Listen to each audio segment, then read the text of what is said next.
Hello students, how are you? Hope all of you are safe at home. You have already completed figure 5.3 in your map and diagram as well as question answers based on it in your notebook. Now we are going to study today about the India's vegetation, page number 33, lesson 5th, natural vegetation and wildlife. Geographical explanation of India's vegetation. You can observe clearly map of India's vegetation. Forest types are shown here.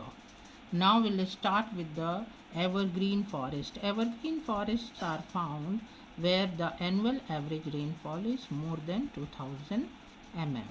Now these evergreen forests are shown by dark green color in the map, as well as they get abundant sunlight. Abundant sunlight means plenty of sunlight. And why they are known as evergreen forest? Because they do not shed their leaves together. The trees, they shed their leaves but not together throughout the year. Some of the trees, they shed their leaves, some of the trees, they do not shed their leaves, therefore they remain green throughout the year. They are known as the evergreen forests. The leaves of these forests are broad and green. Here you can underline. And the trees are of hardwood type. Wherever the heavy rainfall takes place, the wood of the tree is always heavy and hard. And it is durable also. Example of trees: mahogany, rosewood, rubber.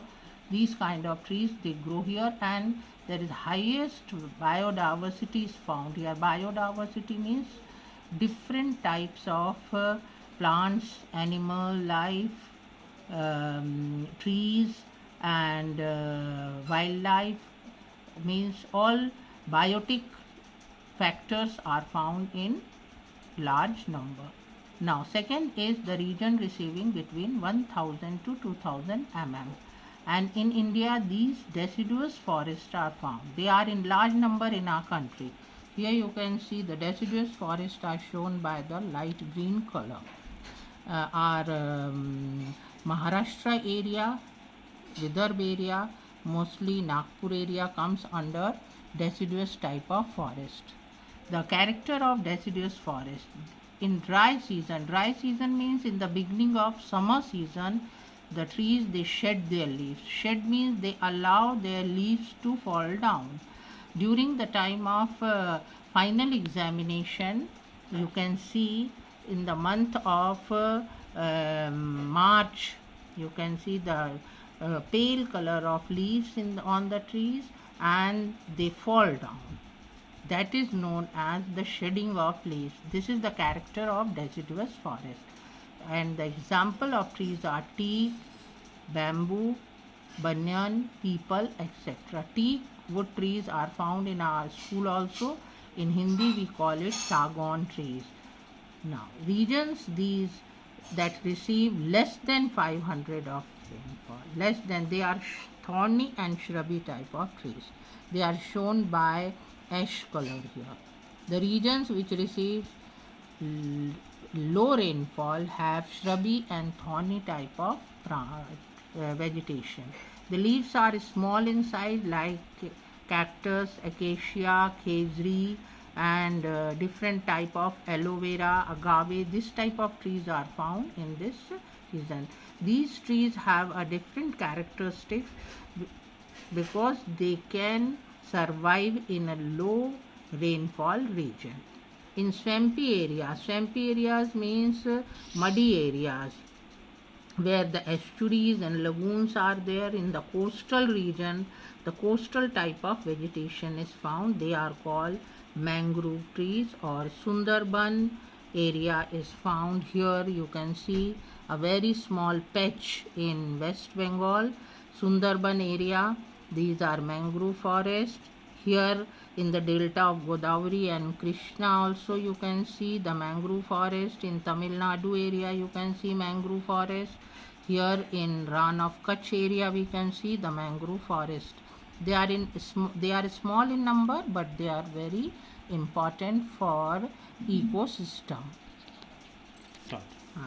The wood in the mangrove forest is oily, light and durable. Now, why the Sundarbans are known as Sundarban forest? Because the Sundari type of trees are found here in large number. Because of large number of Sundari trees, this area is known as Sundarban. Indian Himalayan type of forest. These trees they grow at higher altitude. At the highest altitude, seasonally flowering trees are there. They grow in short summer season. The region with medium height coniferous trees. Coniferous trees means conical type of trees like Christmas tree, pine, deodar. These type of trees grow here. Their leaves are pointed and they are like needle and they point towards ground. Therefore, they make a conical shape. This includes both coniferous and deciduous type of forests. Here, both the type at higher altitude in Himalayas, we can find coniferous as well as deciduous type of forest. On page 33, we can see the Himalayan forest as well as the coastal forest, which are shown by the blue color. So all of you have to study the map carefully. Thank you.